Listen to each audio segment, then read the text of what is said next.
podcast is part of the Sports Social Podcast Network. Smoking cigars in the dressing room, doing your little dancing when you beat us 1-0 at home and the tie ain't even over. And now you come out and say that we're talking about your mum and your dad and whatever else. F*** off. No chance that has happened, right?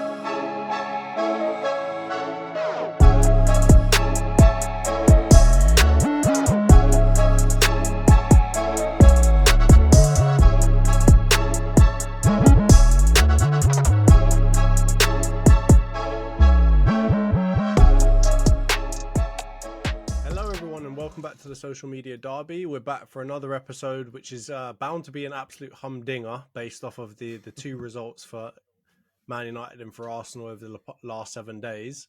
But before we do any of that, before we get into anything, obviously, as always, for those of you watching on YouTube, please subscribe to the channel, like the video, share, comment down below if you can. This is going to be a funny one, so please comment down below with some of the things that we end up going through and how you feel about the results that you've seen from Man United and Arsenal over the last week. And obviously, for those of you listening on Spotify or any other podcasting platform, Apple, etc., please follow, give us a 5-star review. You know, it helps a lot, you know, for the algorithms and all of that kind of stuff if we get some good feedback on the podcast. But without further ado, let's kind of get straight into it. Before I go on to, you know, obviously the first and biggest game that we're going to talk about, today we do have a special segment coming at the end, so make sure you tune in all the way to the end because we've got a very special segment around the Euros and England squad. But without further ado, Anthony, how you doing, mate? How you feeling after what you saw yesterday? Yeah, mate, I'm buzzing. I've watched all of the highlights available online. So I've watched the Emirates FA Cup version, the extended one, which is beautiful. I've watched the ITV one, the BBC one. I've watched the United's own one.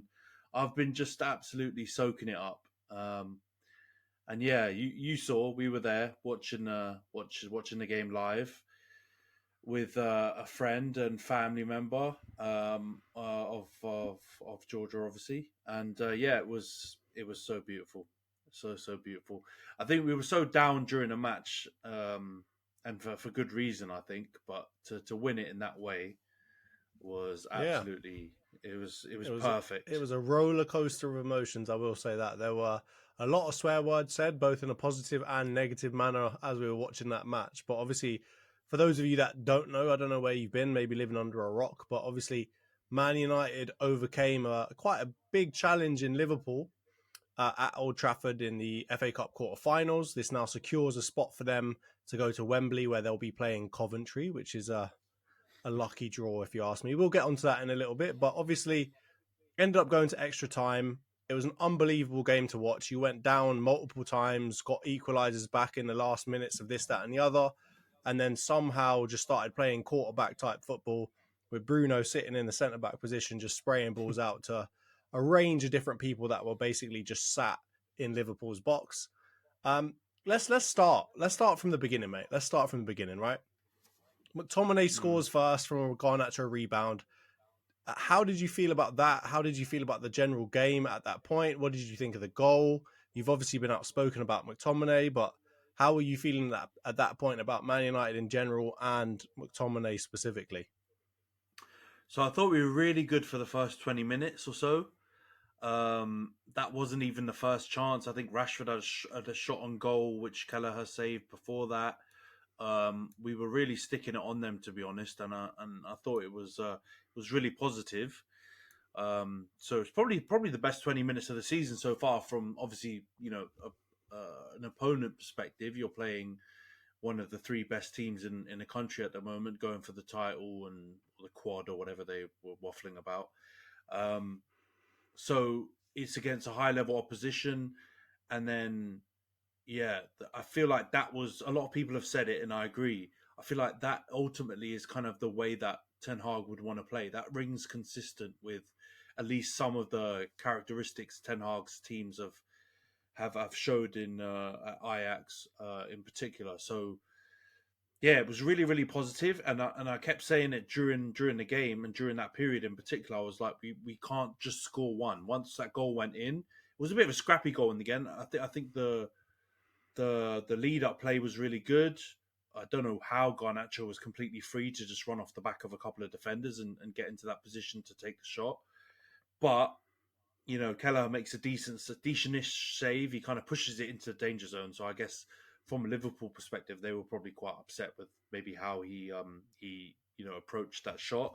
And then, Scotty Too Hotty was in the right position at the right time to bundle it in. And you said it. Like, who else is going to score it? Like, he's just developed an absolute killer streak when it comes to kind of in front of goal and taking chances. So I Yeah, was being not in the shocked right to see place it at the was right him. time is kind of his forte at this point, isn't it? Yeah, he's got a knack. That's what I'll say. People might say I'm being harsh and he's call it a skill and or ability or whatever, but I think it's more of a knack. Like he knows where to be. He kind of senses and smells when a ball might land in a certain area. I think there was that chance where is it Rashford cut it back or Mainu cut it back and Wan-Bissaka took it right off his foot where he was about to, he was in the right place to take a shot. And for some reason, Wan-Bissaka, had a brain freeze and decided he was going to stretch his long legs to it and kind of took it off McTominay's toes. But again, showed that he was in the right place. But yeah, it was such a good 20 minutes.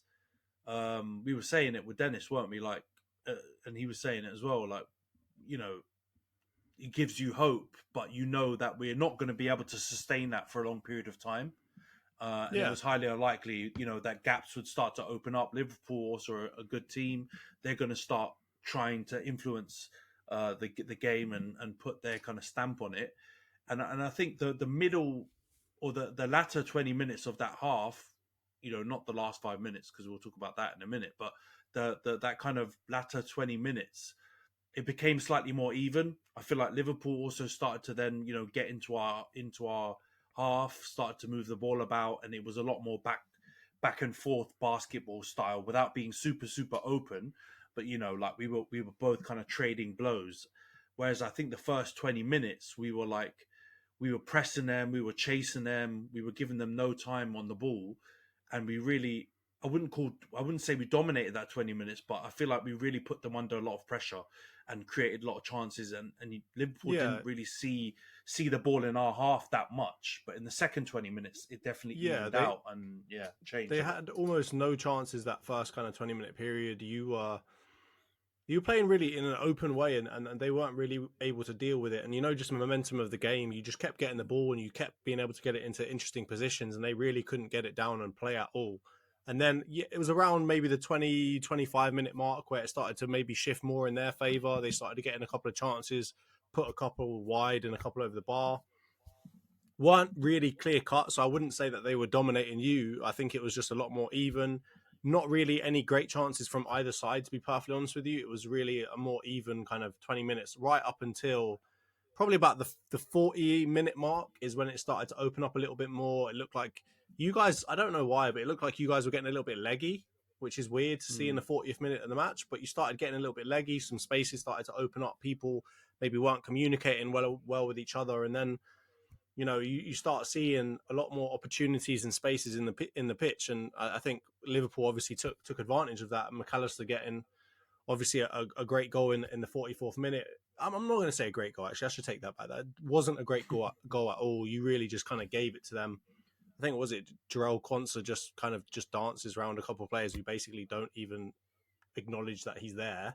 And then obviously McAllister puts it away. At that moment, you're thinking, this is arguably the worst time to let in a goal, but please God, don't let another one in. And what do you know? What happens 3 minutes later, mate? What happens 3 minutes later? You go and concede another one, and you let them get a goal just before halftime to put them 2-1 up, man. How did you feel at that point? Because if I remember correctly, there was a lot of swear words coming out. Yeah, I mean, I didn't going 2-1 down wasn't even a thought.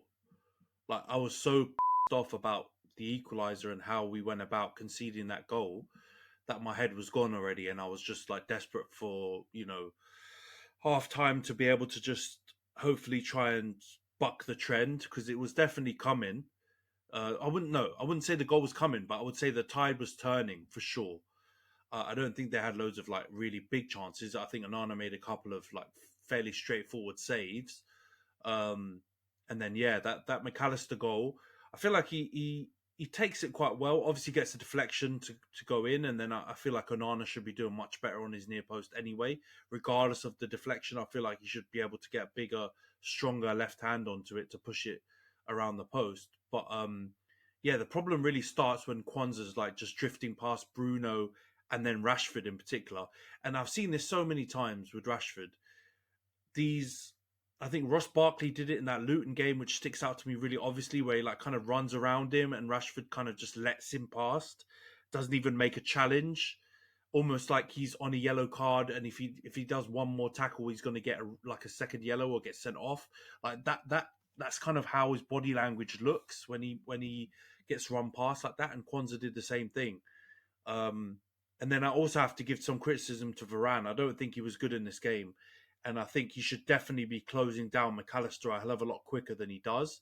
He's slow to move a couple of steps and doesn't get his body in the way. And it feels a bit harsh because I've been singing his praises really when it comes to making clearances and headers and blocks and stuff in the last couple of weeks in particular. I feel like he's shown qualities that I didn't really associate with him.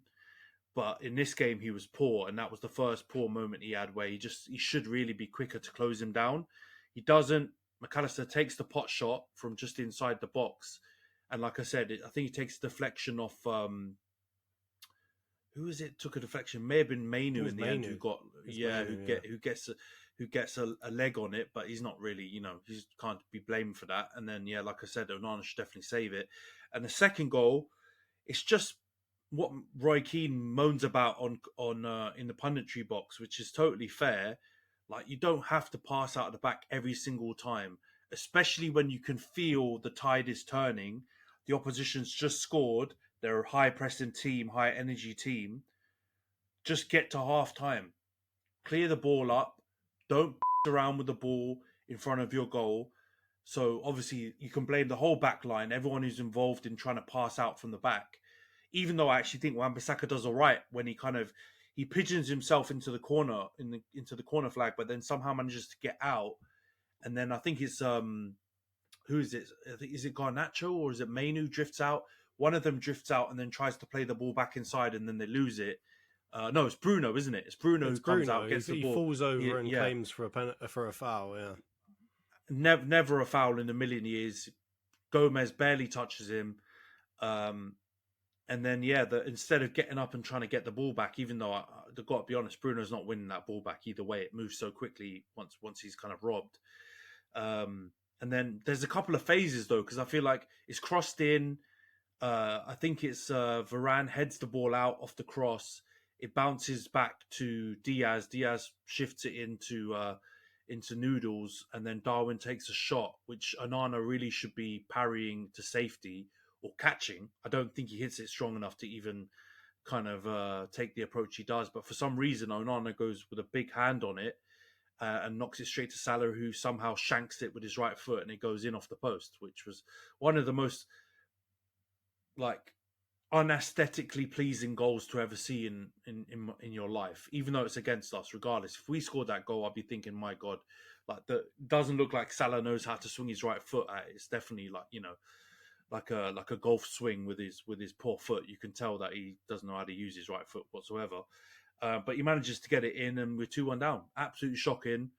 Like you said, me and Dennis were losing our minds at his place watching it. And it felt unfair. Like, we've done this so many times, right? Both for and against us. We've had so many games where we've won them by a goal, where we kind of have stolen it in a way.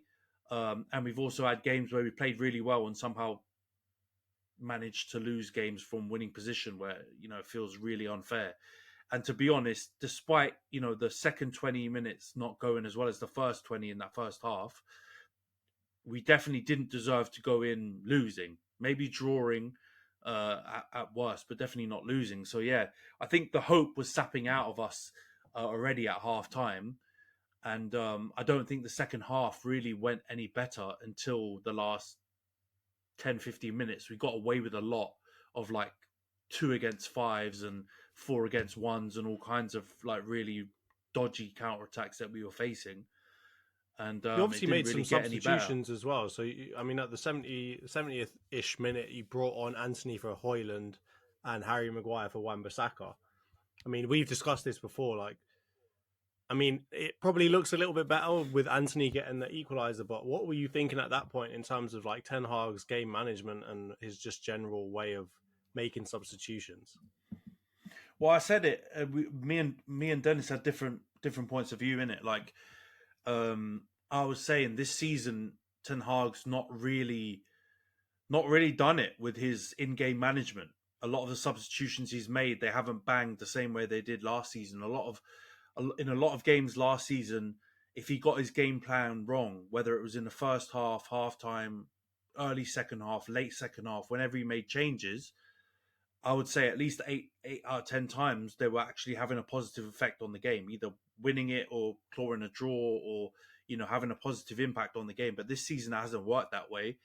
So I was really critical of it. And to be honest, when you see Antony and Maguire coming on, when I thought actually Wan-Bissaka had a decent game, and Højlund as well, obviously, like you don't want those players coming off for the two that were coming on.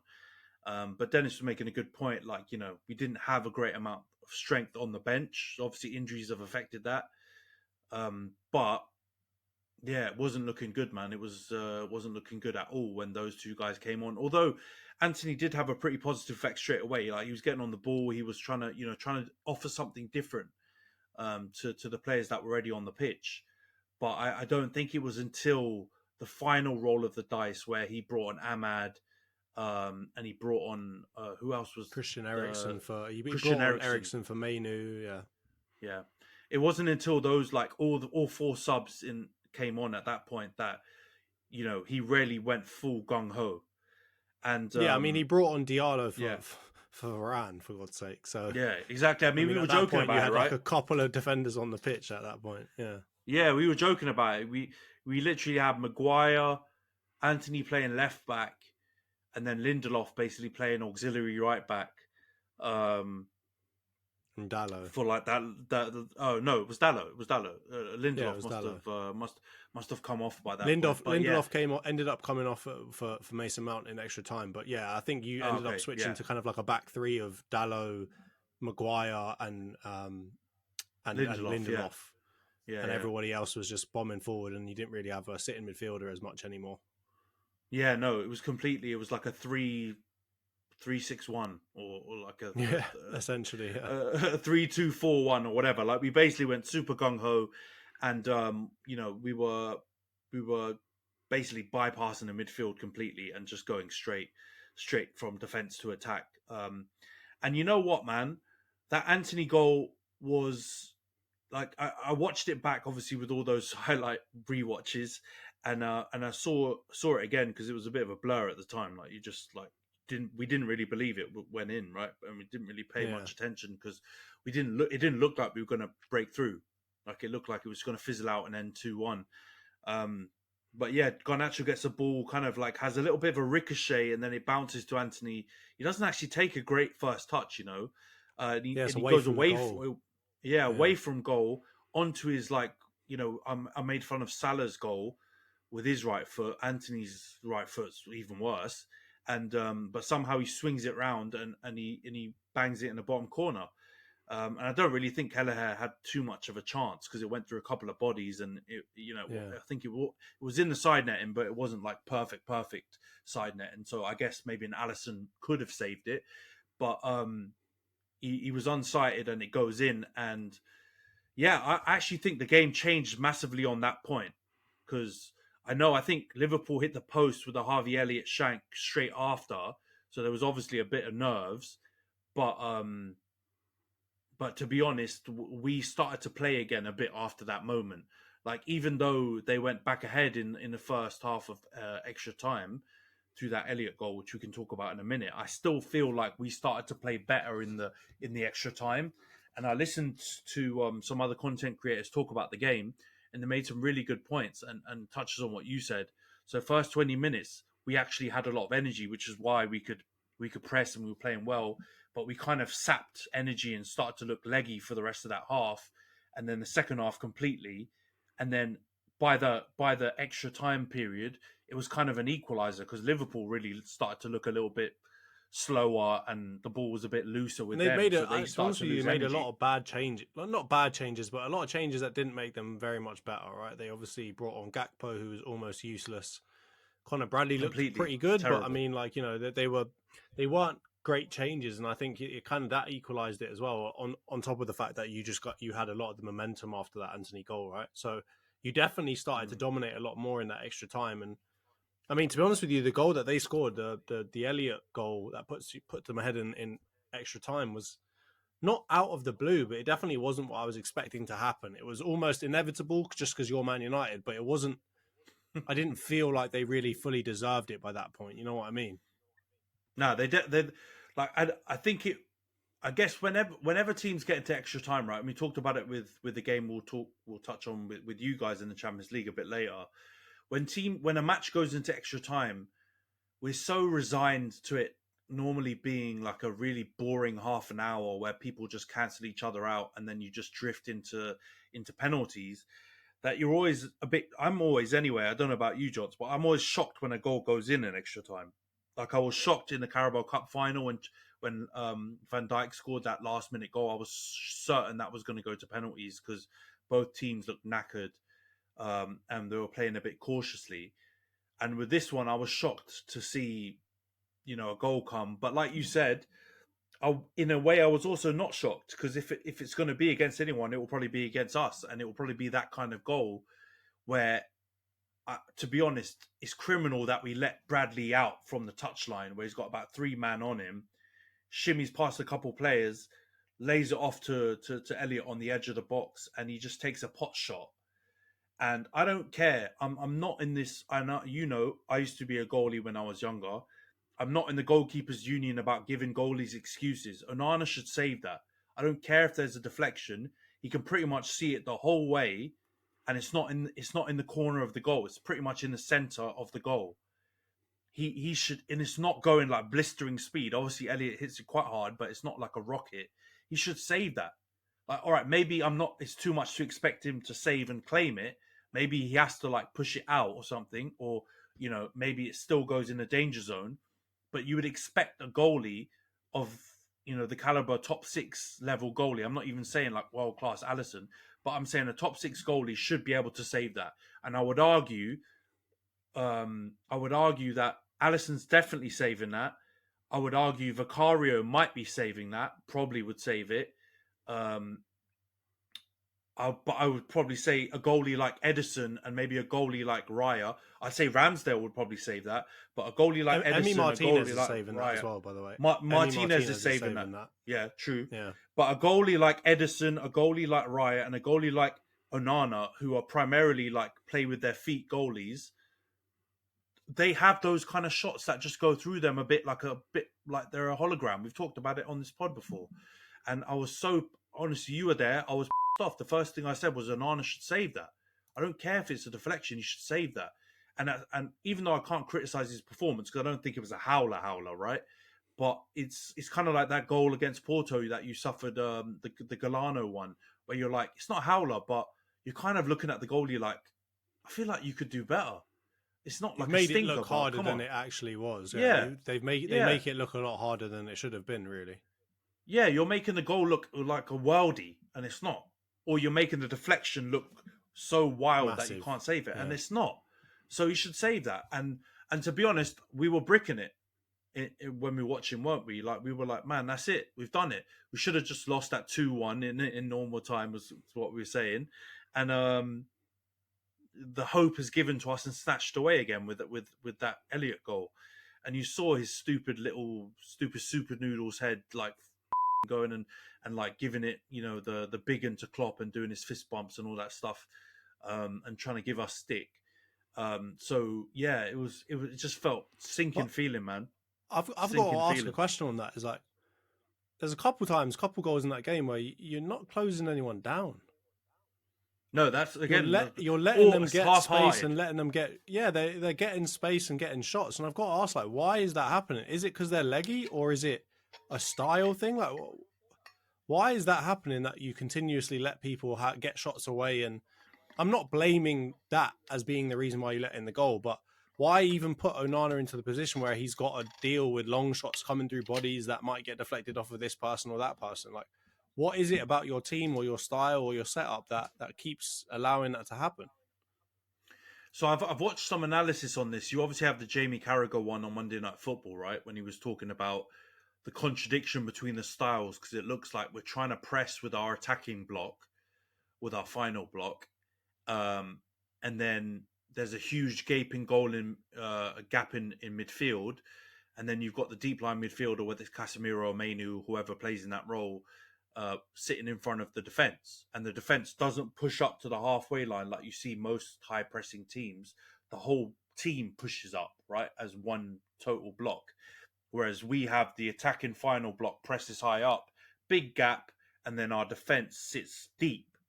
And Carragher's talking about how, it doesn't make sense. You've got to do one or the other.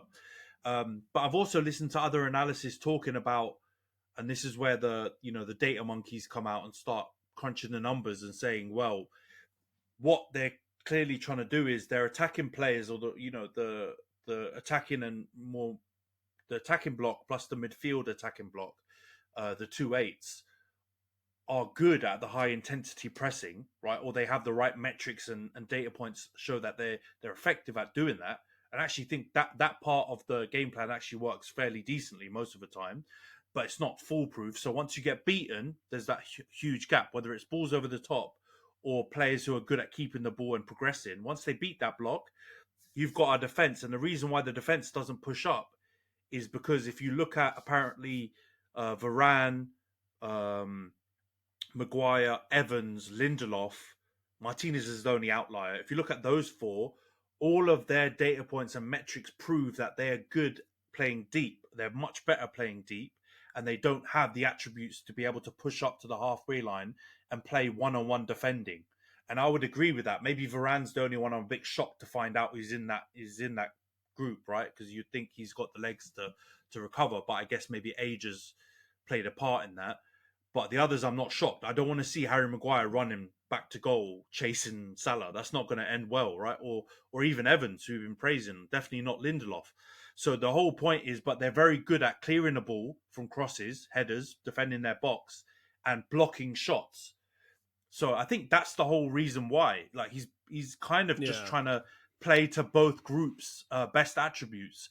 But the problem doesn't is, it almost leaves Mainu on an island by himself though? Like, and that's probably why he ends up being the one that's trying to close everyone down, but is getting overrun almost, and why probably Casemiro had similar problems when he was trying to play in that kind of lonely 6 role with attacking 8s in front of him, just kind of leaving him to it. Yeah, because you would normally think as a block, you've got the middle block, the midfielders, even if it's a defensive midfielder that's marshals and does the Makalele role, you've got the 2-8s. Those will be generally, most teams play with those 3 as a block, and they shift together. Yeah, and the 8s are balanced, right? They're going backwards and forwards, not just straight forwards pressing, right? Yeah, we don't though. So we both Bruno and especially when we play McTominay are trying to get into the final attacking third, and that leaves, like you said, Mainu or Casemiro completely isolated and then dropping deep into the defensive block. But their instincts are to go and press the ball, whereas our defenders' instincts, or they're being asked to, drop deep to just make blocks to defend the box. But the outlier, and no one's talked about this on any of the analysis yet, I think, not what I've seen anyway, is those attributes don't suit Onana. Onana's a goalie that if you're going to play Football Manager, he's sweeper, keeper, attacking. He needs space in front of him. He wants to come out and command and collect balls. Exactly. And you don't want him unsighted trying to make late reaction saves. That's clearly not his forte. He clearly needs to see the ball to be able to make reactions to saves. The amount of goals we've seen go through bodies, whether they're crosses or whether the deflections or whatever go in, I don't even need to watch compilations to know that a chunk of the goals that he's conceded have come that way.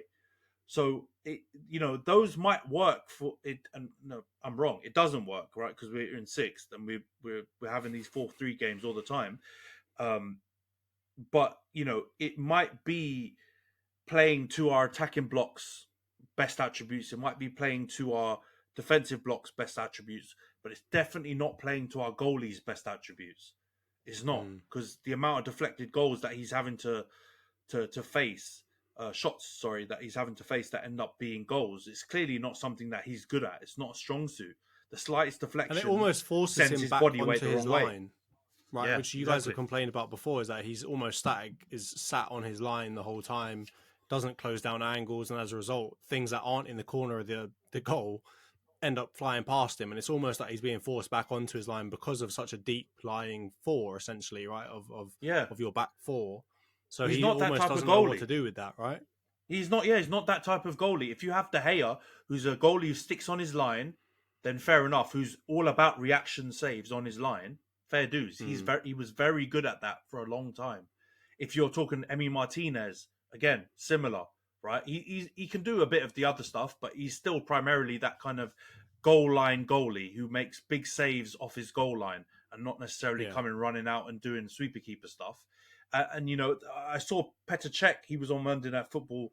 I'm giving them a shout out again, like a couple of months back, and he was talking about Petrovic, and he was talking about how goalies are basically split 50-50 between whether they're a goal line goalie or like a front foot attacking goalie who comes out to try and narrow angles and stuff.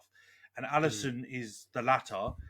Ederson is the far extreme of the latter. I would say Onana's near to Ederson on that far extreme of the latter, but we're playing him like he's bloody De Gea, and it doesn't make any sense. So yeah, that goal goes in, and your heart sinks, and you just can't believe we've got it in us to win it. Definitely not, but even get an equaliser. And I think I've got to be honest. Again, watching the highlights back, Liverpool. Oh, they made as much as their goals were right jammy ones and deflections and all these kind of things. The two goals that we scored to win it, their players just head loss. Nunes loses his head. Don't know why he tries that pass inside. Absolutely stupid decision making. He's probably knackered, to be fair, but absolutely stupid. Harvey Elliott trying to do a little chip. So arrogant. How are you doing that in that position when you know that you've only got one or two players back? Or they only had one back, didn't they? They had Bradley back. Yeah. That was it, to face the counter-attack. Ridiculous. So our goals did also come from their mistakes to a certain extent. But they came from good high pressing from you, right? It's exactly what we're talking about, the attacking block, which was about 7 people by the end of that match. Yeah, exactly. High pressing. And they ended up being the reasons why you got both of those goals, right? Like, I think in both of them, actually, Diallo gets like the first pressure on.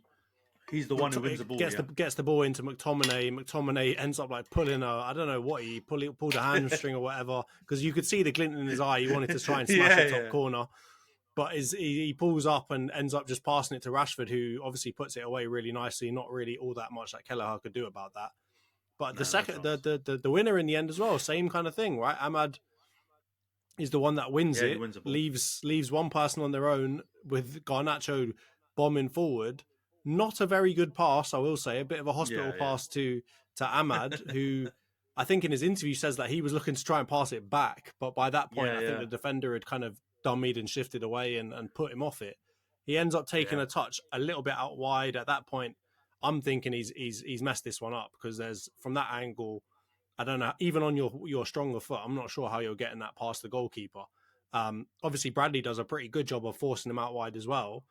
But he manages to, it's one of those like not a great connection kind of goals, swings his left foot at it, and it's just perfectly in line with the post, and it manages to bounce off the post and go in.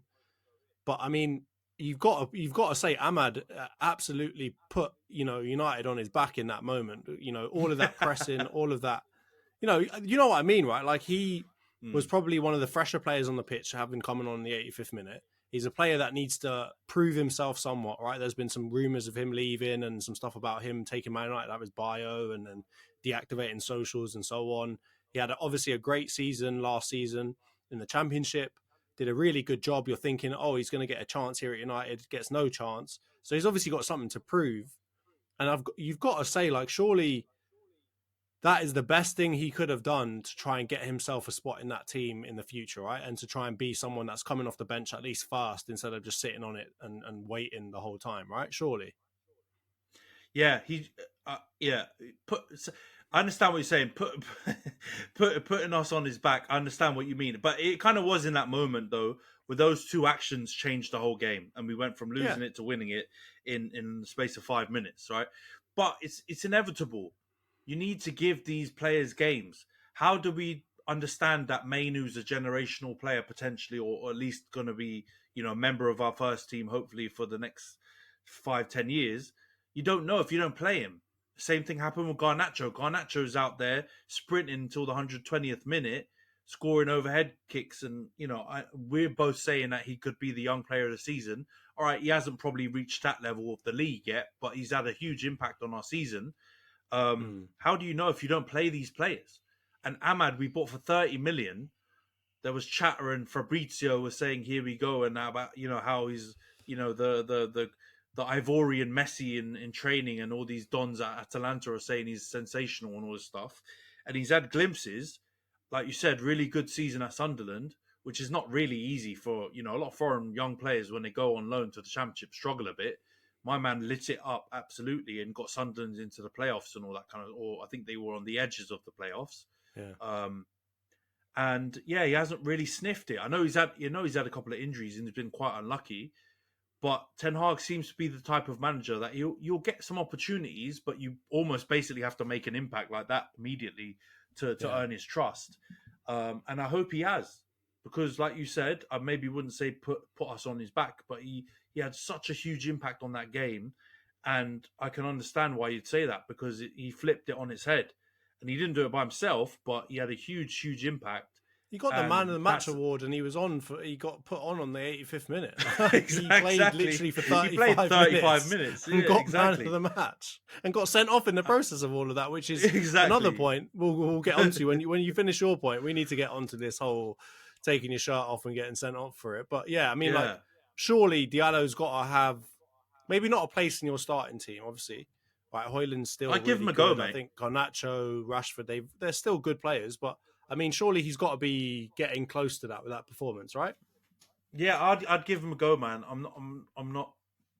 It's not only because I think in the league we don't have loads left to play for. I guess we've got an outside chance of Champions League football, but yeah, I would say Højlund, Rashford, Garnacho is maybe still your first choice front three, because before Højlund got injured, that front three was actually starting to build some momentum. But if you're looking for the first player off the bench, Ahmad's the first one, man. I know Antony scored a goal and he had an impact, but there's been, jokey, quote unquote, shouts of him playing left back going forward, or at least while we've got all of our left backs either injured or mysteriously disappeared, like Malacia. I'm not totally against that. I'm not totally against it. As an auxiliary left back, and if we need him coming in off the right wing as well, you can play him as well. But I would give Ahmad that chance, man. He deserves at least a shot. After that performance, derby against Liverpool, in the quarterfinal of the FA Cup, only trophy we've basically got left to, as part of the season, to make it a decent season, and he had such a huge impact on it. So you got to give him a chance, man. And he's been patient. He's been patient, and you heard him speaking after the game, and we were talking about it during a match about how the thing we could give Klopp credit and Liverpool credit for is, as part of their recruitment, they've looked into the personalities of the players, and a lot of the players are good, like religious, high moral value, married with children, settled down players or looking to settle down, right personalities, and you can tell we haven't done that. Because the amount of divas and drama coming out of our team in the last 2 years, we've definitely not been doing that research. But Ahmad, when you heard him speak, he just looked like a sweet boy, man. Like, he would praise to God, you're super religious, talking, really grateful for the opportunity, all this kind of stuff. It was a breath of fresh air, man. Breath of fresh air to hear him talk and to see him play. So I'm on the Ahmad train, man. Keep giving him opportunities, and he won't play like this maybe every week, but we need to give him the same grace we give Garnacho. Sometimes he has stinkers as well. He's young.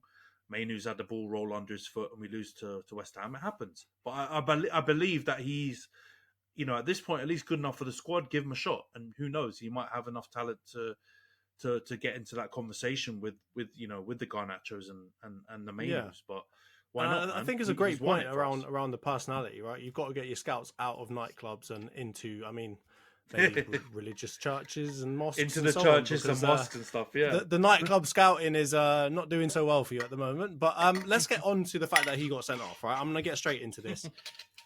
He obviously scores a goal, absolute head loss, takes his shirt off, shows his name, shows it up, gets into the crowd, has a bit of that, and then gets sent off and has to walk down the tunnel after just scoring the winner in the quarterfinal of the FA Cup with a massive derby of Man United and Liverpool. At the time we were going mental, but you've got to give me what's going on. Should this rule get changed? What do you do now? I get it. I wasn't complaining. It's a disgrace, but the rule is a disgrace. It's not the it's a disgrace. Yeah. The rule is a disgrace, and not the ref. Although I hate that ref, he stinks. But I'm not going to give him. I'm not going to hammer him for that decision. He has to do it. That rule just absolutely stinks to high heaven, though. Because, correct me if I'm wrong, but I swear it's to counteract time wasting. That celebration wasted the same amount of time as a knee slide, as another celebration that has nothing to do with your shirt. I don't think this needs to be applied as a black and white rule. There needs to be some common sense applied to this rule, which I know is not always in abundance when it comes to the refereeing society and PGMOL and stuff like that. I know they sometimes have a bit of a common sense deficit, but they need to sort it out because that doesn't make sense. And it's not only to us, it's to everyone.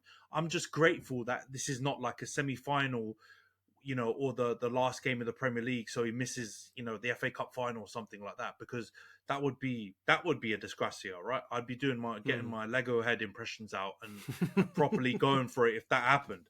But he's quite lucky that it's just happened there in these circumstances, so it doesn't really matter that much. It kind of was almost like an extra little added bit of sauce and salt onto the wound for Liverpool that he scored the winner, did the Messi celebration, and then walked down the tunnel. It was kind of like a mic drop moment. But I don't like the rule.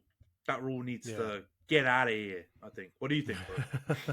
No, I agree. I think, to be honest with you, it depends on what the purpose of the rule is, right? If the purpose of the rule is something other than time wasting, then fair enough. But I'd obviously want to hear what that specific purpose is. But if the purpose is time wasting, then as you said, it doesn't take any longer to put your shirt back on than it does to get off the floor when you knee slide or kick a corner flag or throw a dart or whatever else you want to do.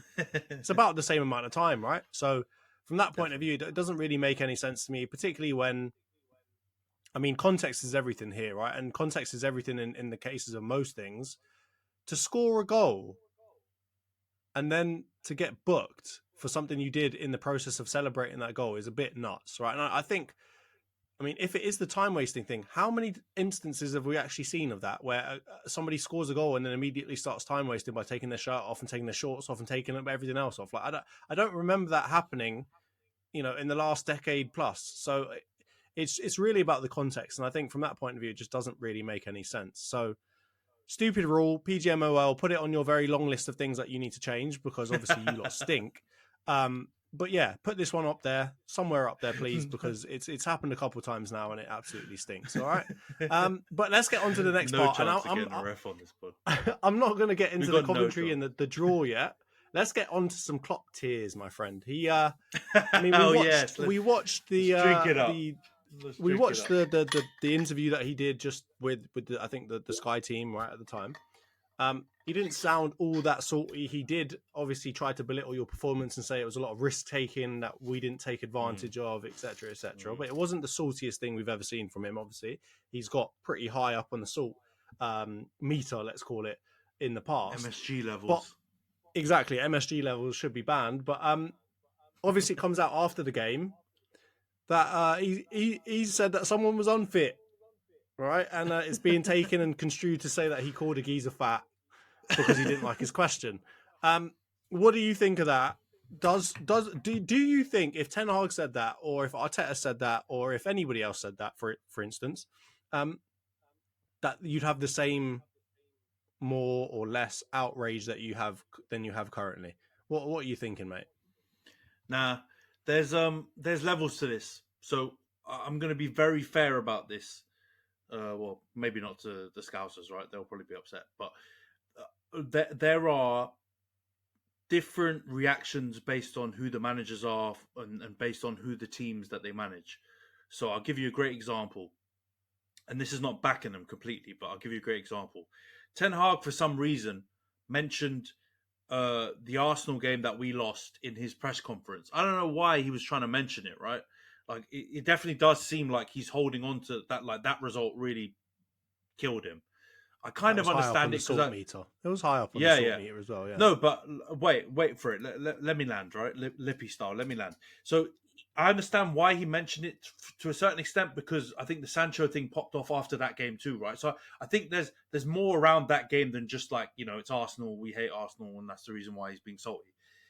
So I think that's why he's mentioned it a few times, and I've struggled to understand why he keeps mentioning it, but I'm trying to look into it and understand. So I think that's an element of it.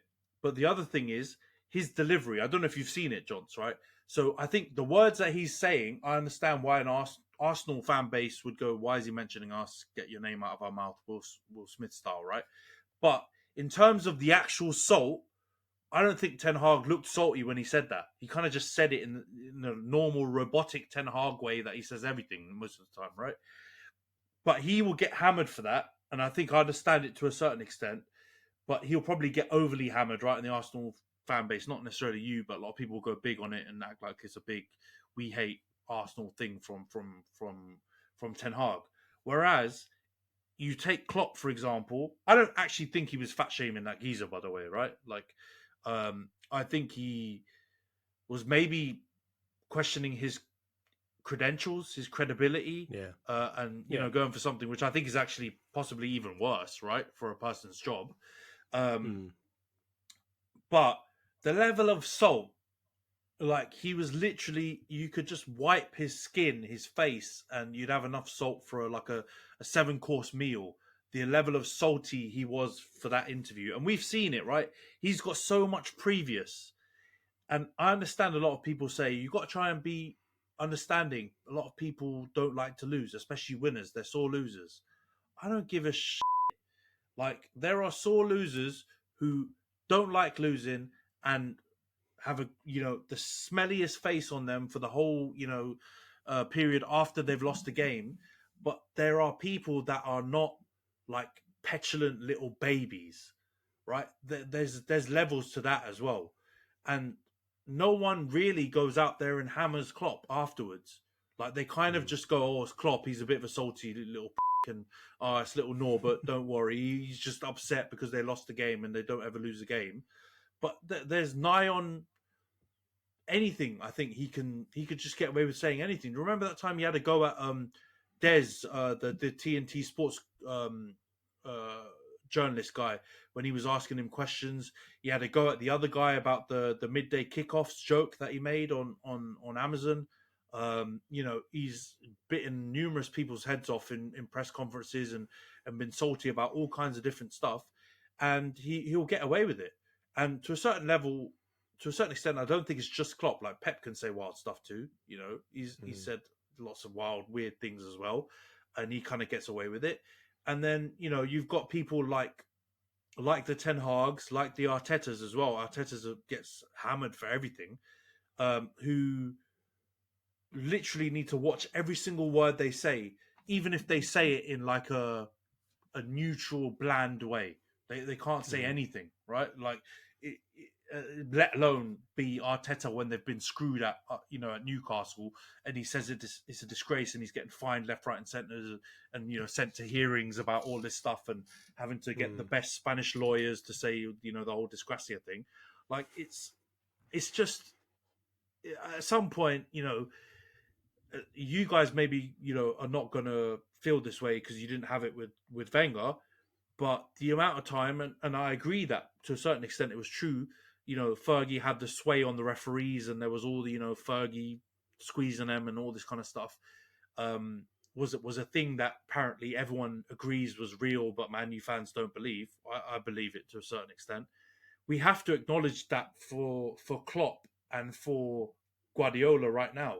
Klopp said we get too many penalties. We didn't get another penalty for like 18 months. Let's be honest, guys, right?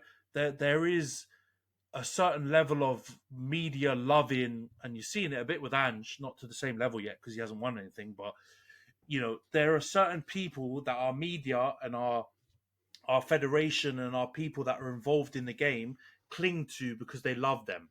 Either they're charismatic or, they've got some sort of charm. Jose, when he first came, had it as well. Less so, they kind of turned on him afterwards at a certain point. Yeah, the success is what also. it is. Charisma, but also success. When you win everything all the time, like Pep, for example, everybody just loves you off. You can get away with doing whatever you want, saying whatever you want, backing whoever you want, even if they've done something really bad. You can get away with all of it, right? And I think, from my perspective, right, I'm looking at Arteta.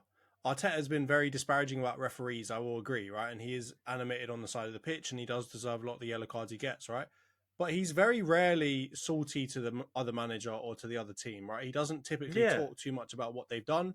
He says, the referees stink, but Fulham, you deserve that. Or, Man City, they were better than us, whatever. Or if he's really angry, he'll just give really short responses and say almost nothing. He'll be just like, I don't want to do this. Like, it was terrible to watch. We were terrible. Let's move on, right? But Klopp, over time, has come to a point where he thinks he can get away with saying whatever he wants. And I think he wasn't necessarily always like that at the very beginning. He wasn't as outspoken about every little thing. And it's partly because of the fact that when no one punishes you for saying crazy stuff, you end up saying more crazy stuff, right? So I think from his perspective, his salt has just risen over time. He's got saltier as time has gone on, right? And it's got to the point Salt now mountain where... out here. Exactly. It's rising. The sea levels are rising. The salt levels are rising, right? And he just can say whatever he wants now. He can rip into reporters, which you'd think the media would be like, hey, he's one of us. Don't rip into one of our media guys or rip into another media guy that is essentially the same as me. But he can do it. And no one calls him out about it at all. And he's on his farewell tour. He's doing his Kobe. He's doing whatever he wants to do. And everyone's loving him. And he can get away with whatever he wants, right? And it's just ridiculous. And I hope over the next few days, I see a lot more about this because that is ridiculous, right? He acts like he's so virtuous. And, previous people on the Liverpool team have acted like they were so virtuous all the time. I need to see them knock down a peg because it's not on whether you've called him fat or not. I don't really care. To question someone's credentials, as you said, is arguably worse, particularly based off of a question that wasn't that offensive at all. And it's not the first time he's done it, right? It was a fair question. Just like, the little comment that the Amazon guy made is like, oh, it's your favourite kickoff. Sarcastic English type of joke. And he's getting his head ripped off, right? So really, there needs to be more punishment for this kind of stuff, right? If he had said that about a referee, I guarantee they'd also have said nothing. If he had said, oh, whatever his name is, he's too fat, he can't run around and see the ball where it needs to be seen and whatever else, I guarantee he'd probably get away with that as well. So really, we need to be a bit more fair. And I think the media should also be a bit more fair, considering the fact that he's now ripped into multiple media people and interviewers. Like, we've got to be fair about it and say, Klopp, enough's enough, mate. And hopefully knock him down a peg so he's a bit more respectful to everybody, because he wasn't very respectful to you guys at all, right? Risk taking. He didn't just say, you know what, Man United are better than us or better on the day, or that it was, whatever. They had a great performance or they improved over the game. None of it, right? And I mean, at the point where Liverpool are right now, you've won one Premier League since 1992. You're not in the position to be like Pep and say whatever you want and call this guy the Korean guy and call that guy whatever you want. You're not at that level, man. Let it at least be a meritocracy of bias, right? Where the more successful you are, the more crap you can talk. No, you have won Those very are the good little, old days. right? For Those a are the good old dynasty days. that you apparently are, you've won very little. So settle yourself down, right? Remember, everyone's just trying to do their job just the same way that you're getting tired and running out of energy, mate. Well, we're running out of energy listening to your all right, son? Yeah. Well put, mate. Well put. Spoken like a United fan, but also I guess you're an Arsenal fan. You're in the title race. You've had your run-ins with them this season, and in a way you kind of just laugh at it, and we will drink Klopp's tears because it's inevitable. It's like clockwork. You know it's going to happen, isn't it? That's why I was saying at the end of a match. I was saying like I want to see Klopp. Get him out. Let's hear the interview. Let's get Virgil out. Let's do the whole thing again. Whether we park the bus apparently, or whether we just go completely gung ho. We can't please these guys. I don't know what the only way we can please them is we just roll over and get spanked 7-0 every time. Otherwise, if we actually try, draw or win or get a semi-decent result against them, you just get absolute tears and just like the sorest of sore. And I agree with you. Arteta, he would just come out, short answers, criticize the referee potentially, say that his team wasn't good enough, or give no responses, very short and sweet, and he will look almost psychopathic because he's not given any information, but he's like kind of telling you with his eyes what's going on. Just do that, man. Just do that. Or just say no comment, I don't want to answer or whatever, and just be difficult to the journalists, give them a hard time that way. Coming out and criticizing them, or doing the kind of histrionics that he always does in these interviews, just give it a rest, man. We've had enough, mate. I'm counting the days until you're out of here. And I'm not going to be one of these sentimental dons that, Klopp was good for the league. Nah, get out, mate. Go off. 10 foot down the bar. Get out of here. I don't want to see you in the league again. Don't come back with another team. Don't care. I don't even we don't want you. Get out of here. Just go back to Germany, or I'm gonna get all bloody. I'm gonna get Nigel Farage on him, mate. Get out of our country and go back to Germany, mate. Exactly. Sod off back to bloody Oppenheim or wherever you're from. We don't want to see you anymore. But yeah, let's clip that up and move on to the next game, Johnson. Well, all right. Last one quickly. You've somehow, first of all, the draw yesterday. You guys had a major problem with, right? You were like, this is the most amateur draw I've ever seen in my life, until you ended up getting Coventry. At which point you were like, no, that's fine. We'll keep that. Don't need to replay. We don't need to do a Liverpool and ask for a replay out here, all right? No. You end up getting Coventry. City get Chelsea. How are you feeling about that, mate? What are your feelings on the Coventry draw? Yeah, big up Uncle Righty. What a legend. I mean, it was comical, man, and it was partly because of the way he delivered the draw. I'm pretty sure they didn't give him instruction to just shake the ball bag like that and call it a ball bag on live TV, and then throw the bag at the end and do all the stuff that he did. But it was funny, but only obviously after we got Coventry. So yeah, I'm happy with that, man. We got to win that game. I'm not expecting us to slap them, but I reckon we'll win it, and we should win it fairly comfortably, and get into that final and just pray that we get Chelsea. I'm going to be honest. I pray that we get Chelsea, because it's not like I'm defeated if we play City, but I just don't want to see that game anymore. We play them so many times every season. I've had enough. Robbie, it's time to go. I've had enough of that. I don't want to see that anymore. Let's play us against Chelsea, and let's see. Let's do the mid-off. And we'll have Man United of the South against Chelsea of the North, and we'll just see who's the least and then that can decide the FA Cup. Come on, mate. That's traditional. That's a traditional way. I also argue a bit more entertaining game, because it'll be more even, and both of you don't know how to defend, and you both don't know how to shoot. So it will just be constant shooting and hitting the bar. You saw Raheem Sterling's free kick the other day. My God. Stinker. I mean, that looked like McTominay took the free kick, for God's sake. So from that point of view, I think it will be entertaining. I want to see a Chelsea United final. I'm sick of seeing City and everything all the time. It's annoying, and also don't want them to do a treble. So have that. Yeah. But let's get on to the next topic here. You're not the only ones that had an exciting game, mate. So save some time for me. Obviously, Arsenal played on Tuesday last week. We played Porto, going into that 1-0 down on aggregate.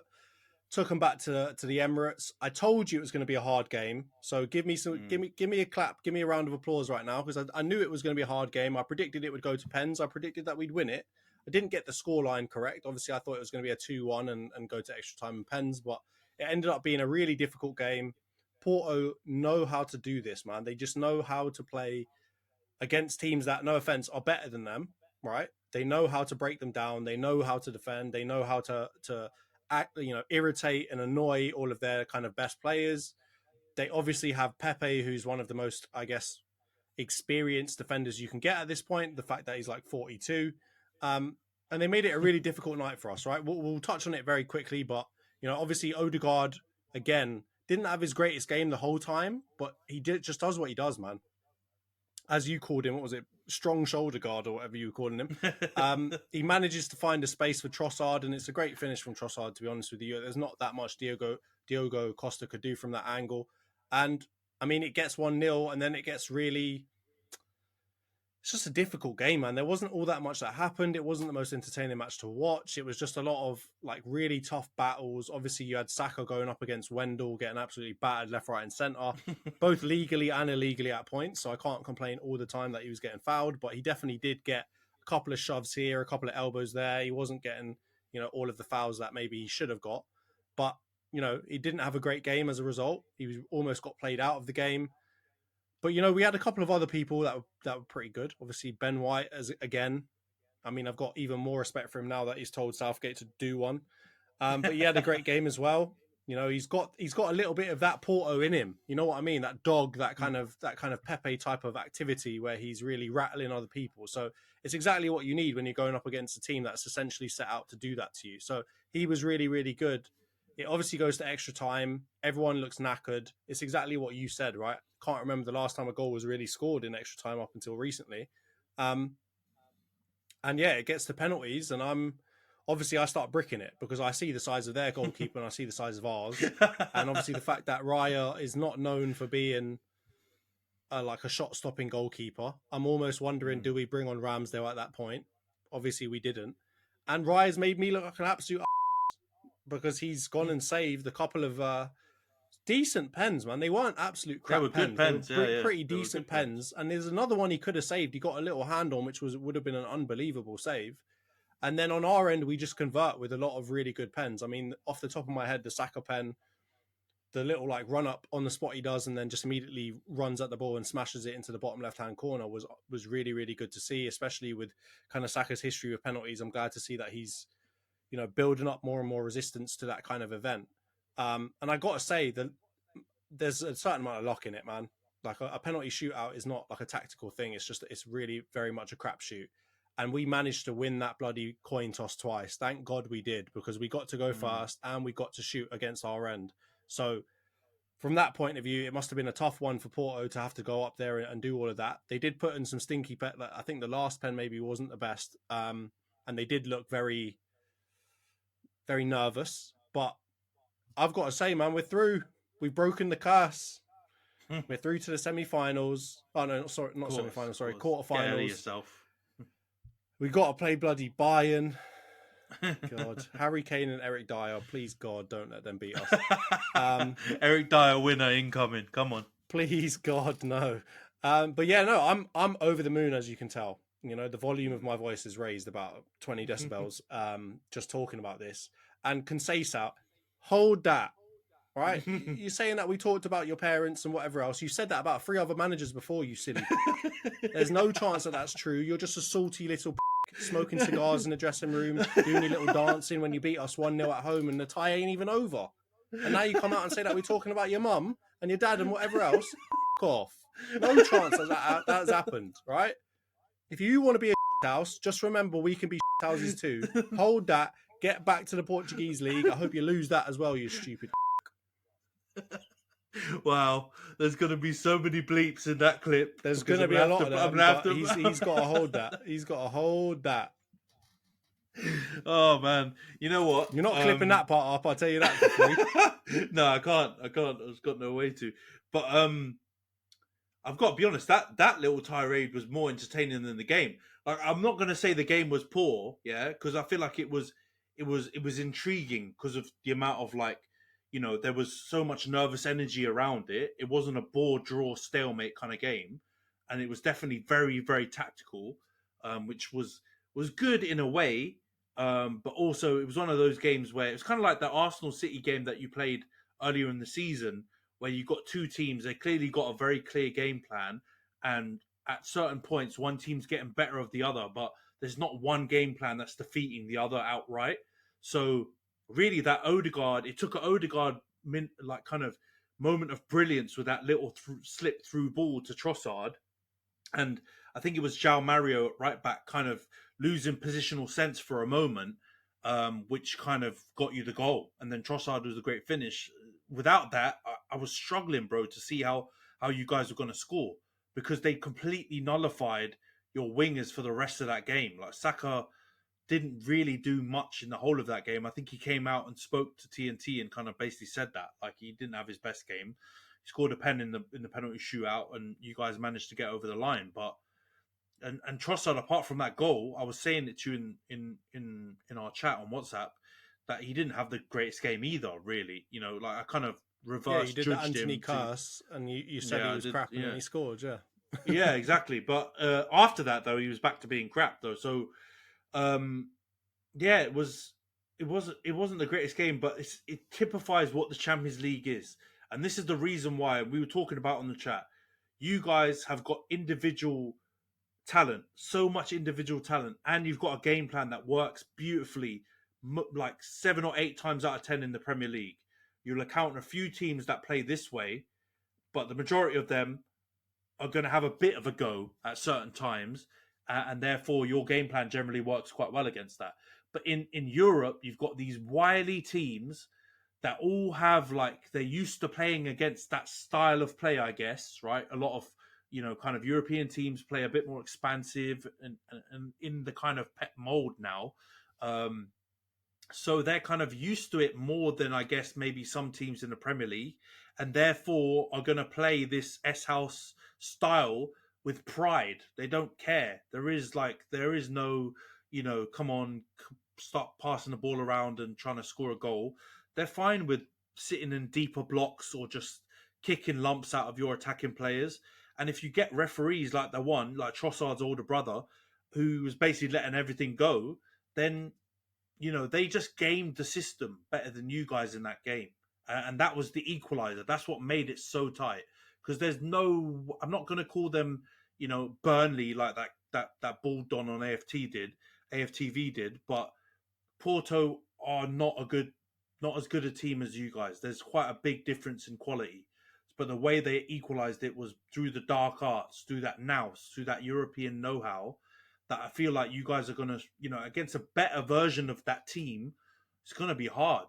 And I don't know if Bayern is that kind of team, by the way. I think it's a tough draw, but if you'd have got Atletico Madrid, would have been worried. Like, I actually think almost certain you would have gone out. Even Real Madrid, maybe. They've also got kind of a bit of that as well.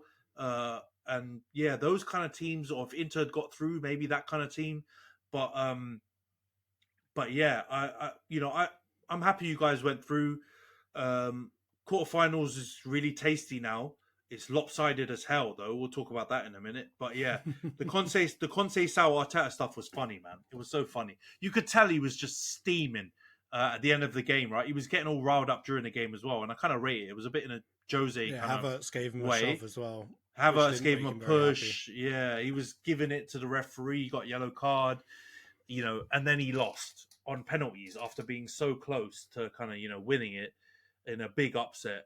So I could, you knew it was incoming. It was loading that he was going to waffle rubbish to the press. And I was just surprised that he went for Arteta and tried to, like, have a go at him on the pitch. But, saw Loserville. That's just Portuguese Klopp settings right there. He just lost his head. So it kind of makes it sweet. It must make it sweeter for you just see all the tears afterwards. You're like, oh, hold that, mate. Well, I mean, it's a combination of the way that they played, the things that he said after the first tie, and then his behaviour in the second tie, right? So combine those three things together, and yeah, I'm not feeling bad for you at all, mate. Right? Like, you can jog the hell on, because had you even just done one of those things, I'd probably feel a little bit bad and be like, oh, you know what, fair enough. But you combine all of them. Don't come and try and play that way against us and then expect us to be like, oh, happy with the fact that you're fouling everyone all the time.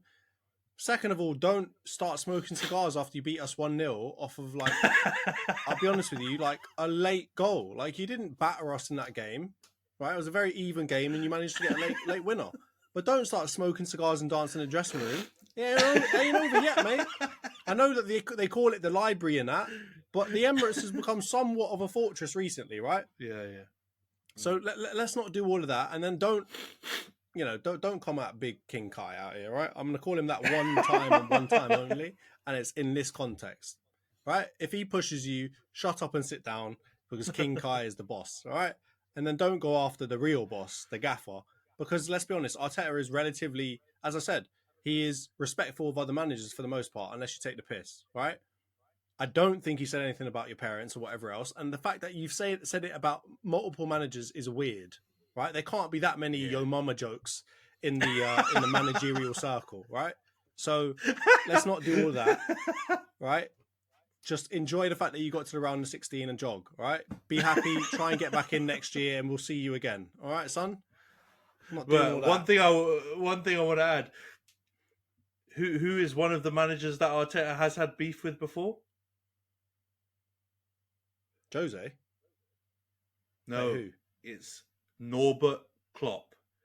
Do you not remember handbags at Anfield that time? Exactly. So there's a trend. It's the shitty house, little sore losery little that end up beefing with your manager.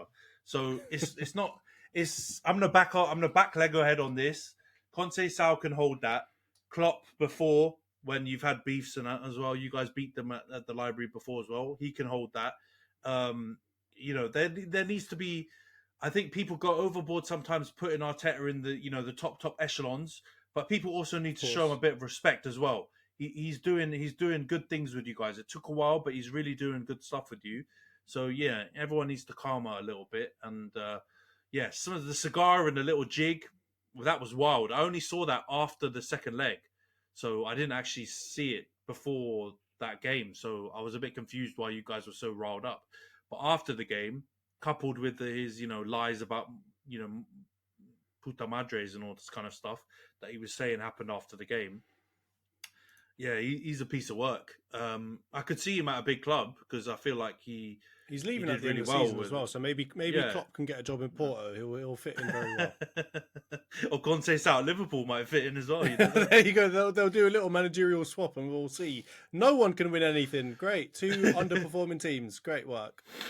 But anyway, all right, that's enough of the that chat. I think obviously Bayern's going to be a difficult one. We'll see what happens, but generally speaking, obviously just happy to progress in the tournament, right? It's a big area where we have lacked. I mean, since our that side of the draw is crazy, right? John. That side of the draw is nuts. We need to chat about that for at least a minute. And Man City, yeah, go ahead, mate. Like I don't even know if I want to win the game if we've got to go and play Real Madrid or Man City in the semi-final. Just put us out of misery early, man. Can't even be asked. I think those individual ties will be world class. I think the way that draws worked for the quarterfinals in pretty much all the ties ended up being decent ones, but the way that they're like all of basically the 4 best teams left in the competition are on your side of the draw, and then the 4, it feels harsh to call them worse teams, but the 4 lesser quality teams are all bundled into the other side.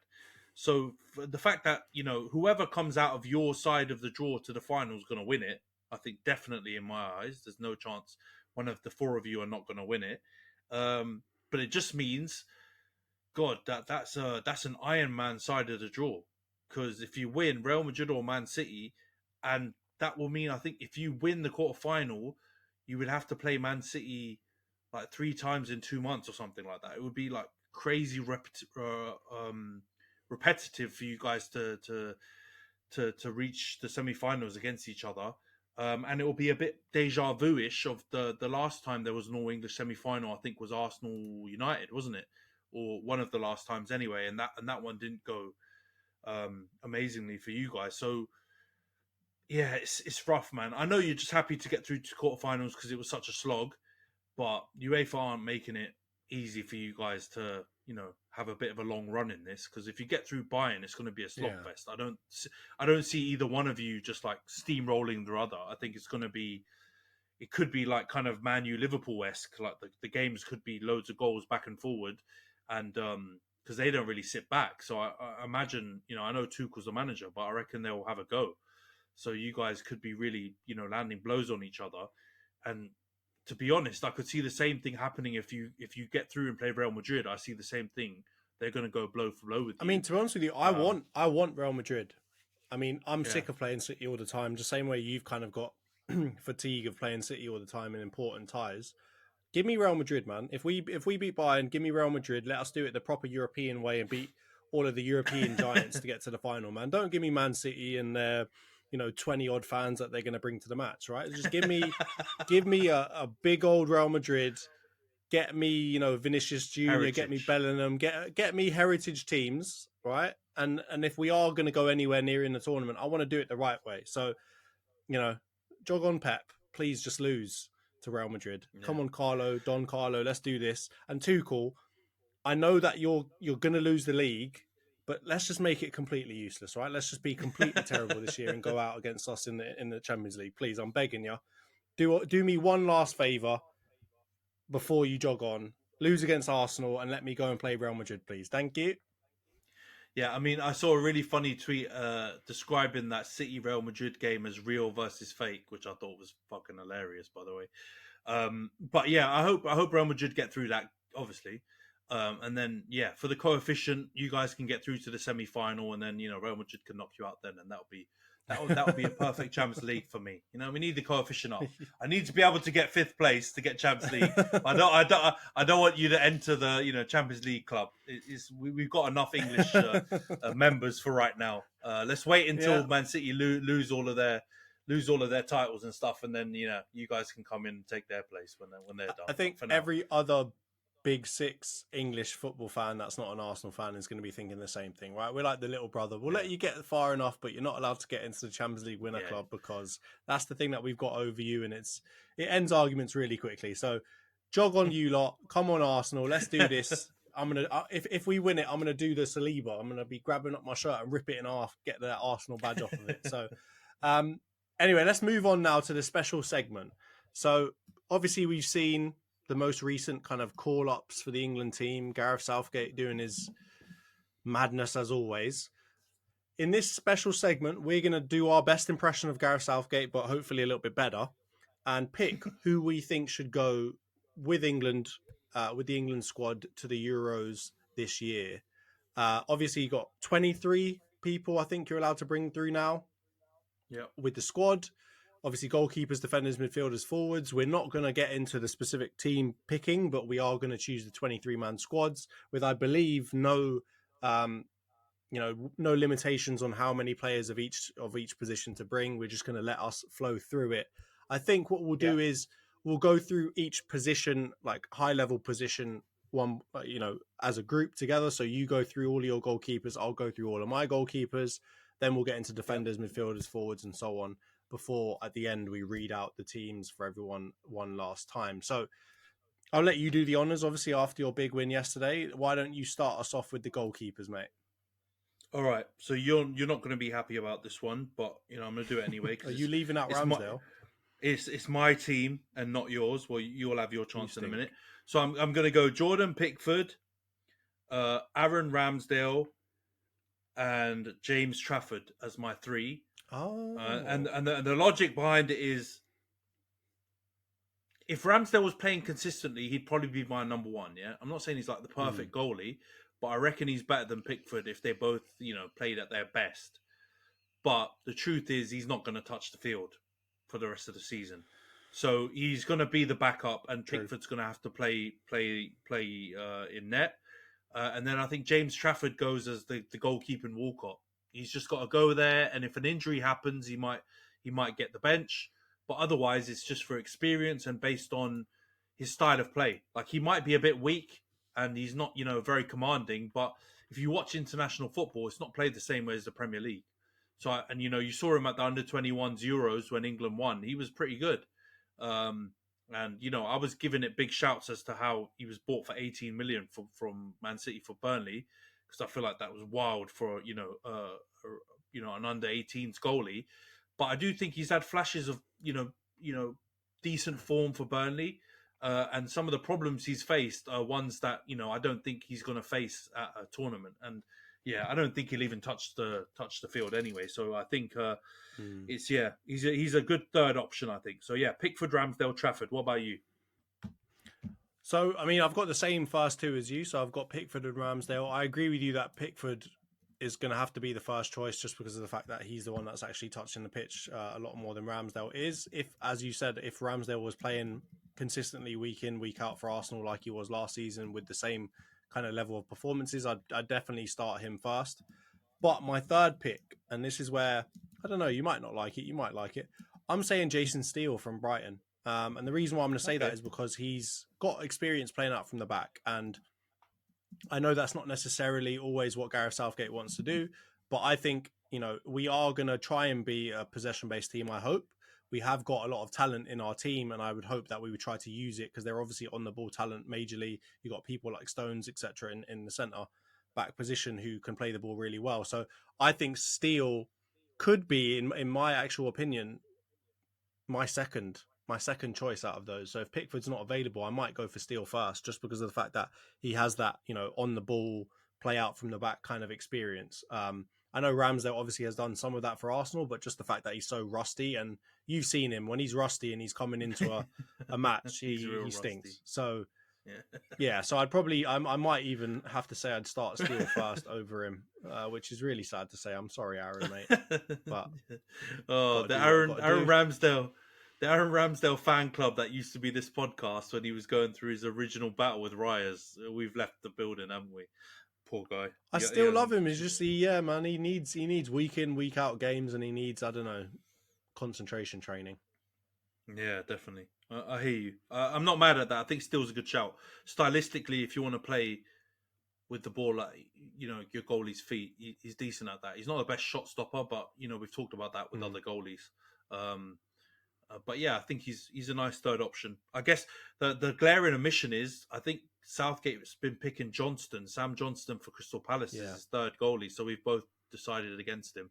I don't dislike him, by the way. I think he's decent, but I think you've just got a future plan, or you've got to go with the goalie who fits the style the best. And I think Steele's better with his feet than Johnson, so I get where you've gone with that. Yeah. All right, let's get into defenders. So obviously you've got right backs, left backs, and centre backs. I mean, first of all, let me ask you, how many are you picking? Is the question. So I've picked 8. Okay. All right. Same as me. All right. Let's go through yours. Let's maybe start with the fullbacks because they're probably a little bit more interesting at this point in time. All right. So I've gone with these fullbacks for very specific reasons. So before you lose your mind, you have to hear me out. So I've gone with Kyle Walker, Wan-Bissaka. Oh, I knew it. Luke Shaw, and Tyreek Mitchell. So there's actually a trend in there if you look at them closer, right? So Kyle Walker, obviously, he's got recovery pace. I feel like he fits the style best if you play a back 5 or even just like a standard right back going up and down. I think if Luke Shaw's fit, he's obviously going to try and mimic that on the left-hand side. He's obviously nowhere near as good as Kyle Walker, but I feel like he's got some of the attributes in terms of being able to get up and down. It's obviously just his injury record, which is a bit dodgy. And then I feel like the two backups, I've chosen them very specifically because if we need to play lockdown football with our fullbacks, I don't believe there are two better on either side in the England national pool. For right backs, I don't think there's a right back that can shut a top tier winger out one-on-one defending like Wan-Bissaka can, right? And I think not the same level, but Tyreek Mitchell can do a really good job in a similar way as a defensive fullback on the left-hand side. And you might be mad at me because you think I've omitted someone by choosing Wan-Bissaka right back, but that's why I said to you before, a bit off camera, I said to you, I've been a bit, I've been flexible with positions with some players. So there are players that I know what you're doing. Who could play right back as well. But also the other thing, Kyle Walker can play centre back, right-sided centre back in a back 5, and Luke Shaw can also play left-sided centre back on a back 5 or back 4 if we need to. So instead of doing Gareth Southgate where he picks 10 defenders and like 5 right backs and whatever, and it's all completely ridiculous with it, tried to be economical with my defenders and pick ones that can play in different positions. And then you need some specialists, man. Because if we play Kylian Mbappe, right, you could go Walker, but you could go Wan-Bissaka. Right, you've got options to lock them down, and the same thing on the left hand side with Dembele. Well, no, Wan-Bissaka's done it before, mate. I'm not saying he's the best right back. I'm not saying he's the best right back. Right, it's specific. It's like I've heard these shouts about, and I was tempted. Spoiler alert for like Ward-Prowse in midfield because of his like set pieces and all that kind of stuff. For his specialist ability, I get it. I've not chosen him, but for defense, I'm more wary of needing someone who can do that. So, yeah, those are my four. What about you? Who have you gone at fullback? So right back, I've gone Trent and Kyle Walker. With in my mind, Kyle Walker starting. At left back, I've gone Luke Shaw and Ben Chilwell, just because there's not really that many other people to choose. I'm not putting Joe Gomez in my team, so that's not happening. And then at centre back, I hate Gomez. I've put John Stones. I've got Jared Branthwaite. I've got Mark Guehi, and I've got Fikayo Tomori. So you'll notice there's no Maguire in there. He's not getting in. And obviously I've skipped ahead and just gone straight for my centre-backs. But, I figure that's all right. I'll get them all in just to show you kind of what I'm thinking here. And so what I'm thinking here is the fact that, in my mind, as you said, Kyle Walker can play right back. He can play centre-back, right? John Stones can play pretty much any position you want him to play across that. Luke Shaw can obviously play centre-back as well and left-back. You've got Branthwaite, who's obviously in great form. Guehi, I think, is great. He's a very good defender. I think Tomori deserves a shot at least. It was between him, Ezri Konsa, and a little bit of Lewis Dunk, but he's been a bit stinky recently. So it was mainly between Tomori and between Ezri Konsa. But I've gone for Ezri Konsa as well. Sorry, not Ezri Konsa. I've gone for Fikayo Tomori because I think he deserves a shot. He's been really good in the Italian league for quite some time now. And I don't like the whole Southgate choosing only Premier League players all the time and then somehow managing to get bloody Henderson in there. So that's what I've gone for. What about you at centre-back? Oh, that's hilarious. So I've got an interesting one because I feel like, I don't know if you've just forgotten him or you're making a decision based on how realistic it would be, but I've gone slightly different, but really close. So I've gone John Stones, of course, General. And then I've got Fikayo Tomori as well. I think, you got to think about the big moments. He plays for like one of the top teams in the world, one of Italy's most prestigious clubs in Europe, week in, week out. So he's really going up against some of the world's best players regularly, and I think that far outweighs putting in someone who plays for, teams Brighton and Fulham and them, man, in the Premier League. You know what I mean? It's not the same. So I put Tomori on there. You and beat us. Yeah, but you know what I mean. Big up Mel. Shout out Mel for it. And then so I've gone on top of Tomori. I've also gone Branthwaite because he's looked like a monster. Erling Haaland aside, he looks really good. I'll take him at United. And then the person who you've left out, maybe it's because you hate Southgate, but I put Benny Blanco as my fourth centre back option. Oh no, I didn't have him in there because I think he will say no. So I didn't put him in there. Like I would have put him as a right back option. I took him out because I know that he will say no. Okay, yeah. But on pure talent, I would agree with you. I think on pure talent, he deserves to be in there, and I'd arguably start him over everybody else. So I'm okay with that, man. But I just I thought because of his recent debacle that he probably would say no. Yeah, no. If it's my England, I'm calling them up straight away and saying I'm sorry for the sins of my predecessor, but you're coming, mate. So I would bring Ben White as well. Just again, more options. He can play right back as well. He's really good at centre back too. Alongside Branthwaite or Stones, I think he'd be really good. So yeah, that's my four centre back options I've gone for. But let's go to midfield. Who do you think then? Let's do them in one go. Who you? How many midfielders you got, by the way? Well, first of all, I've got to ask you, we're putting Cams as a midfielder, right? We're putting them in the midfield and not the forward position, correct? So, yeah, I've gone DM, CM, or Cam all in midfield, and then just strikers and wingers are forwards. So, yeah, I've got 1, 2, 3, 4. I've got 7 midfielders currently, by my logic. I have 6, and that's because of the fact Go that I on then. picked Trent, and I think he can play centre mid if I need him to as well. So I've gone for, in the DM position, I'm going to go for Rice, and That's mighty. I'm going to go for Gallagher. So I think high energy, similar-ish kind of players. I know obviously Gallagher plays in a slightly different way to Rice, but I think they've got both similar kind of vibes to them. So I think I'd start Rice. I'm not starting Gallagher, but I'm going for Gallagher as well. And then in the CM position, I'm going for Bellingham, and I'm taking a stand. Henderson, you're not getting in there, mate. You're not even getting anywhere near the squad. You're not coming for for vibes. You're not telling jokes. You're not doing card tricks. You're not doing none of that. Headless pressing. Curtis Jones also, you're not getting in there as well. Jog on. You didn't invent celebrating, so no chance. But you know what I've gone for? I've gone for Ward Prowse. And I know that's going to sound ridiculous, but I've gone for specialist. I've seen what set pieces can do for you. We've got a big team. We've got a lot of players that I think can get their big old heads on things, even though I haven't chosen Maguire.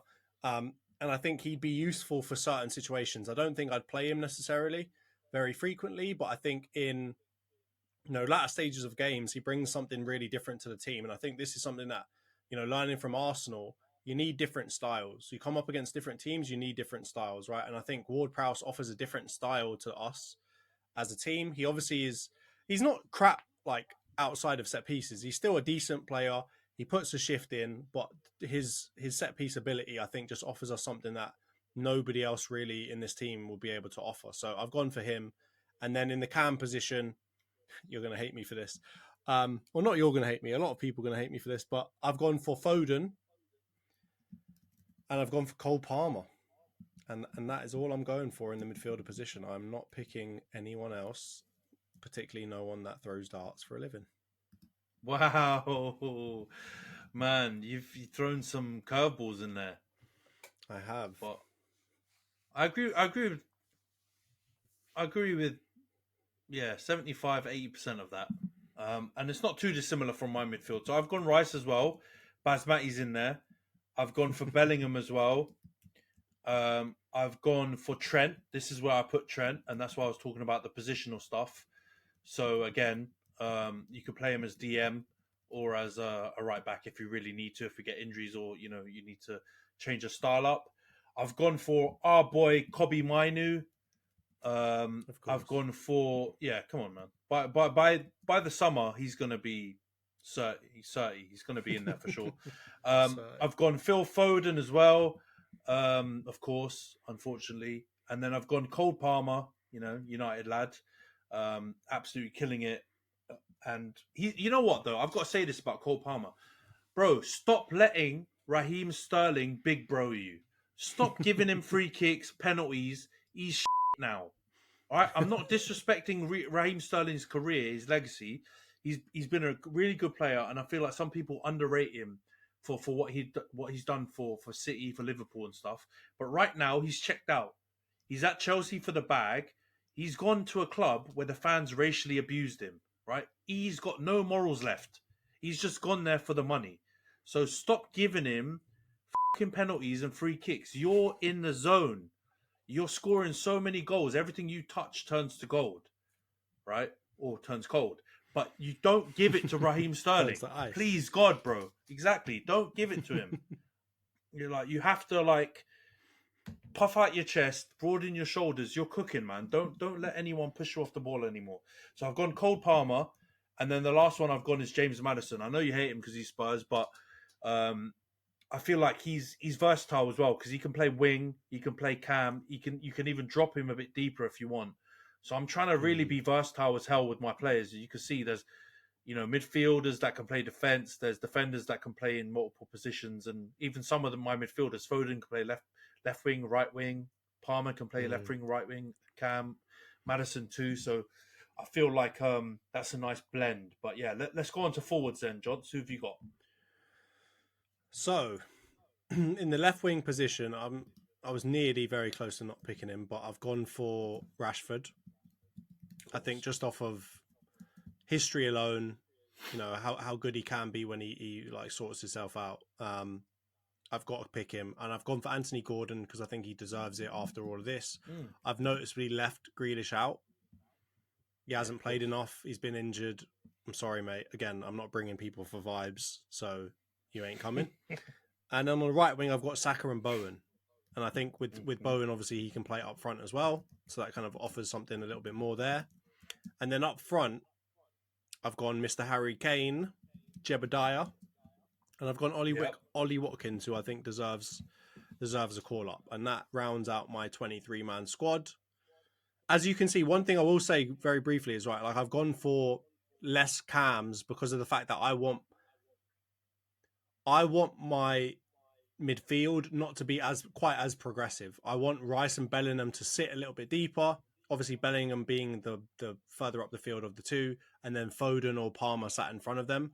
I don't really want like super gung ho, like play two cams essentially as eights with, you know, Rice sitting behind them. I don't want Bellingham bombing up there. I want us to be a little bit more structured, and obviously to just be able to play through the wings and play through the, you know, the Harry Kane type of position. Because obviously Harry Kane's great at dropping deeper as well. So I don't want too much congestion in that side of the pitch. So that's kind of the rationale that I've gone for with my kind of midfield and forwards. So what have you done for forwards, mate? No, it's really similar to yours, man.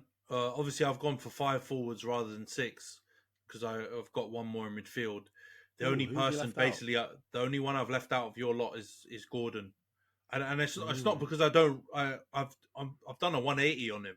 I used to think he was absolutely pants before, and I couldn't understand why Newcastle paid that much. I feel like it was completely like it was money laundering at the beginning. I thought like Chelsea offered 60 million for him. I'm like, what they're doing. And then Newcastle, I think they got him for 40 or 45 or whatever. I thought absolute jokers. And seeing his attitude at the beginning, I thought that was just the worst, you know, some of the worst transfer business out there after Antony, after my namesake. But he's really turned it around. And if I had one more spot, he was going to get in above Solanke because, you know, strikers, you need only 2. And then if you include Bowen, he's proven that he can play up top. Rashford doesn't like playing up there, I know, but if worst case, he could also go up there. So unfortunately, he's the only one who misses out. So I've gone for Rashi on the left. I've gone Saka on the right. I've gone Bowen as a backup, basically, for any of those positions. I've gone Kane as the starting striker, and then I've gone Ollie Watkins as the second striker. But also, don't forget, Watkins can also cover that Rashford position too. He can play out left on the left wing as well.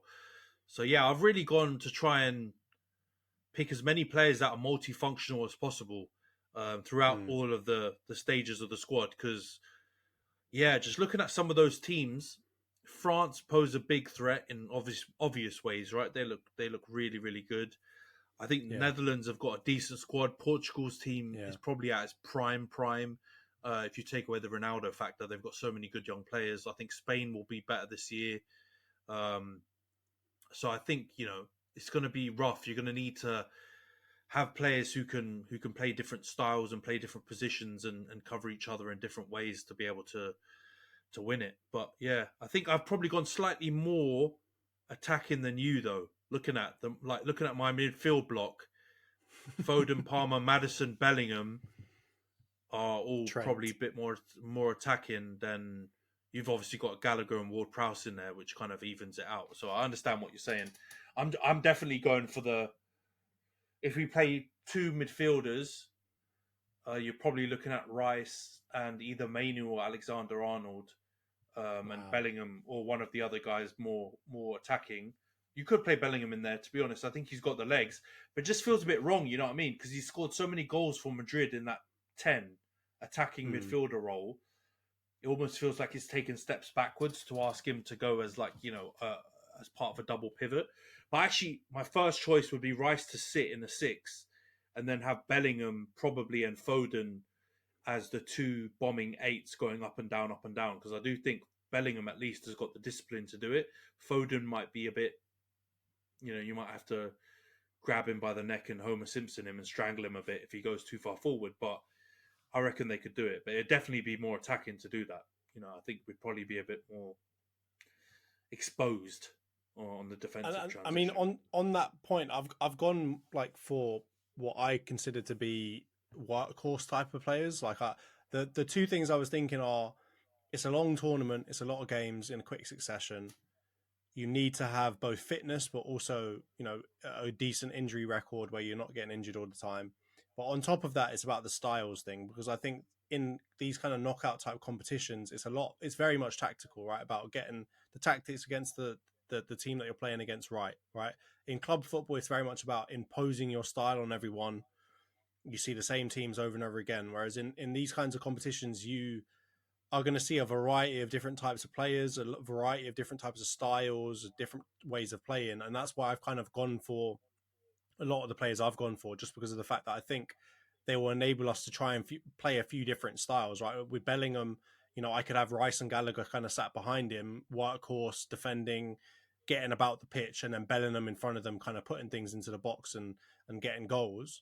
Or I can go the other way, have Rice and Bellingham kind of sat behind him and have Foden in front of them, just kind of doing the puppeteer role that he loves to do so well. So I think that's where I've gone for. And then obviously the main thing I want to call out about choosing Watkins over Tony and other people is that I think with Kane, the thing he lacks is what? It's pace, right? He's not really getting in behind people, but he is an absolute finisher. He can drop deeper, he can pass it, he can build up play. Whereas I think Watkins is on like off the shoulder type of player, right? He's got good aerial ability. He plays off the shoulder, has for some reason an unbelievable kind of cold streak to him where he can put goals away. And I really like that idea of having somebody like that if we want to play like a deeper lying kind of midfield positions where we can try and spray balls over the top. Certain teams that we're going to come up against don't have quick defenders, right? And it might be the way to play. So that's kind of where I've looked at trying to see if we can get different styles together, if we want to play the kind of Southgate boring ball, or if we want to play more of like a crazy kind of formation and style. So that's where really I've tried to focus, is just on as many styles as I can get into the team to try and put something together against different teams that we come up against. No, it makes sense, man. It makes sense. I'm just abandoning Southgate ball, man. I've had enough. So you've got players in there who I think are defensively minded enough to do a shift, and they've got right. It's also about mentalities as well, if you think about it. Yeah. In that midfield, I'm looking at, you've got a blend of players who've got grit and determination, like the Rice and Bellinghams and stuff. And then, you've got the kind of ice cold type of, clinical play. I think Palmer's really cold. Like, you don't know what he's thinking half the time when you look at his face, right? He looks like borderline gormless sometimes, but he's just doing crazy stuff on the pitch. And then, Mainu looks like he's got the right kind of character. Trent's obviously really determined as well. Foden, Maddison, I think they've got just enough of the S-house about them that I think we can get our roll up our sleeves and get dirty if we need to with some players. But I tell you what, mate, neither of these squads are what are going to happen. Southgate's not going to pick these players. Of course not. He's going to pick Henderson. He's going to pick Maguire. He's going to pick probably Pope if he's back from the injury. He's got or Johnston. He's going to pick his Warriors. Eric Dyer or someone stupid. Yeah, and we won't win. And we really should. Considering, look at that potential, man. I think if either one of our squads went to the Euros, we get into the final at least, and I would actually back us if we were in the final to win it. So, yes, it's a waste, man. So let's not go on to Southgate because we'll start cussing him too much, and we'll f up all of our FA ties that we have. So, this it's a fun exercise though. It tells you, we might be in the golden era right now of English football in terms of our players. I know we've had some legends. But this might be the real golden era, or we're coming up to it with all the good players we're producing. Yeah, I mean, and don't worry about the FA thing, because we'll have a tie to Southgate when he becomes the Man United manager. So it would be fine. I knew don't that was worry coming. Yeah, good one, mate. Good one. I've been saying that joke far too frequently. But anyway, we're at an hour and 43 minutes. Let's wrap it up here. Obviously, as always, been an excellent episode. A lot of great things to talk about this week. Klopp and Liverpool fans, hold that once again. Porto fans, hold that. Conceição, hold it. Great episode, Ant. We'll see everybody next week. Thank you for tuning in. Cheers, Johns. Take care, guys.